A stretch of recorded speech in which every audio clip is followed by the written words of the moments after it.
Hello everyone, welcome back to another episode of Matthew Mumbles. My name is Matthew, and on this podcast show, we pretty much talk about whatever we want to talk about. It could be my life interests, my thoughts on things happening right now in the world, etc. Today, I'm going to review episode 1 of Monarch Legacy of Monsters. Yes, I know I'm a few months late to this because the series premiered in November, and it's February 11th as I'm recording this. So, I want to go ahead but I recently watched Monarch Legacy of Monsters. That's actually a lie. I watched episode 1 when it premiered, but I didn't get a chance. Well, actually, I did get a chance, but I just didn't watch them. The other episodes went before they actually premiered to the public worldwide. So, that being said, I want to just kind of go and discuss my opinion on episode 1, 2, 3, 4, so on and so forth as we go on, because I feel like talking about the general series, well, for one thing, I'm not even done the series, I'm up to episode 4, and another thing is, I want to just put more content out there, so I want to review all the Monarch Legacy of Monsters episodes. I might do this with Skull Island too, but newsflash, I do not like Skull Island. It sucks, in my opinion, but that's my opinion. You don't have to get mad at my opinion. But with that being said, let's talk about Monarch. Oh boy, was this episode... it was great, okay? If you don't know the general premise of Monarch, it's a show that takes place in... well, specifically 2 different time periods. There's 2015, and there's the 1950s. And throughout the show, it bounces back and forth between these 2 storylines that are, in fact, connected, despite having a practically almost 60-year difference. Or about a 60-year difference.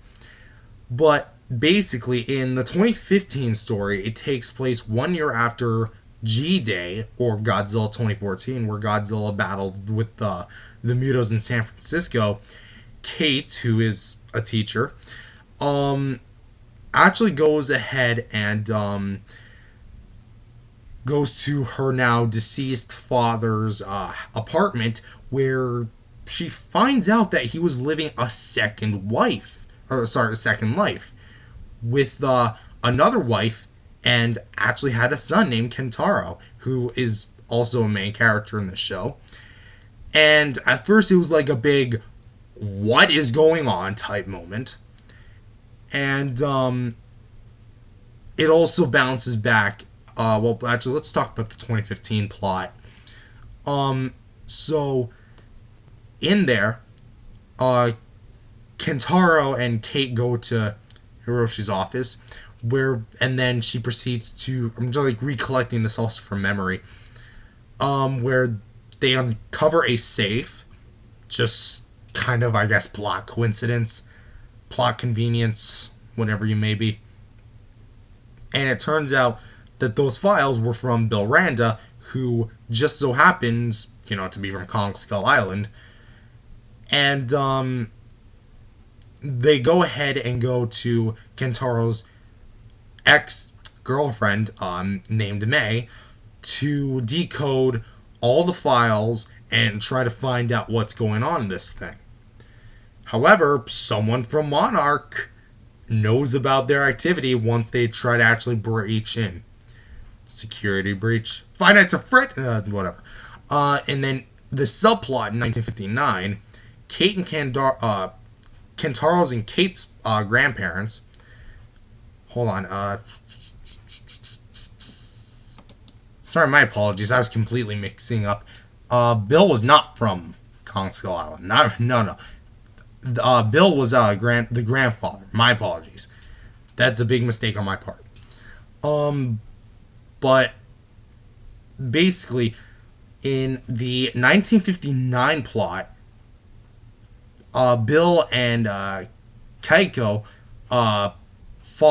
pretty much follow some radiation tracking with General Monarch official named Leland Shaw. Now I'm just starting to read this off Wikipedia because I'm jumbling my thoughts too much. That's a big problem. So, but this is accurate. I watched the episode. So, and then they meet a boy. They pretty much say like, oh wow, there's no radiation here, which kind of calls back to 2014, even though this takes place like years before 2014. So then they go ahead and discover eggs that are inside a power plant, or at least an abandoned power plant, and they began trying to collect them. But then guess what? The larvae start hatching, and then Keiko falls into a pit. Adios. So that's the general plot. And I do apologize for halfway switching through Wikipedia. Again, my thought process just does not work sometimes. So, yeah, there you go. There's the plot. What can I say is great and what can I say is not great about this episode? Well, here's the thing. This was nostalgic to me. And I'm not saying that because, oh, it's Godzilla. It's because Godzilla 2014 was my first Godzilla movie. And this was the movie that got me into Godzilla. You can watch my very first podcast episode about it. Actually, no, my second podcast episode about it. And basically, to summarize, I love the 2014 movie. So, this being an instant sequel to it, with the same sort of feel, really nailed what I wanted to see with Godzilla 2014. And even though it introduces new characters, I still love these new characters. Like, I was instantly hooked with their backstory, with how Bill was living two different lives at the same time, and how they were gonna resolve this potential conflict and working together to uncover secrets and like what really happened. And I'm really invested so far. I also love the brief flashback to Godzilla and to just see like how the world has developed since Godzilla 2014, and also to just, I guess, see Japan in the MonsterVerse, because that has happened before, but like never to actually taking place in Japan as a main setting, and also taking place between multiple time periods and having them all like choreographed together and combine. You know, that is a bit of a minor gripe because it kind of feels like two different shows slammed together.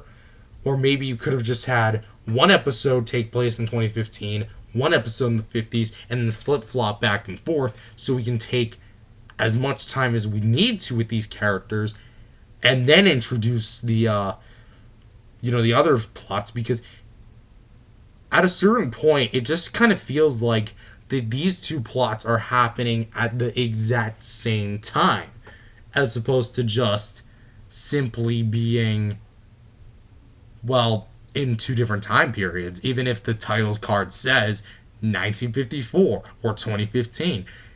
Like, it still gives that feeling. There's nothing really there that says that they're two different time periods, because, again, I really feel like it should have been two different shows at that point. But it isn't, and honestly, again, that's fine. I understand what it's trying to do, and it's trying to connect the two stories, even though for the most part they are vastly different. I do like, also, I need to say this, yes, Godzilla does not look like butchered CGI polygons. If you guys remember, a while back I made a video talking about what I would want from this new Godzilla show, and finally, they don't do Godzilla dirty. I like it. I like the fact that they kept them in as its 2014 design. They didn't change anything. The CGI does look a tad bit different, but it's an Apple TV Plus show compared to a theatrical release. I'm sure it'll look different regardless, but it still passes off as Godzilla. Also, might I just say that the new, when I first saw it, I legit thought those were Muto eggs, like in the trailer, but nope.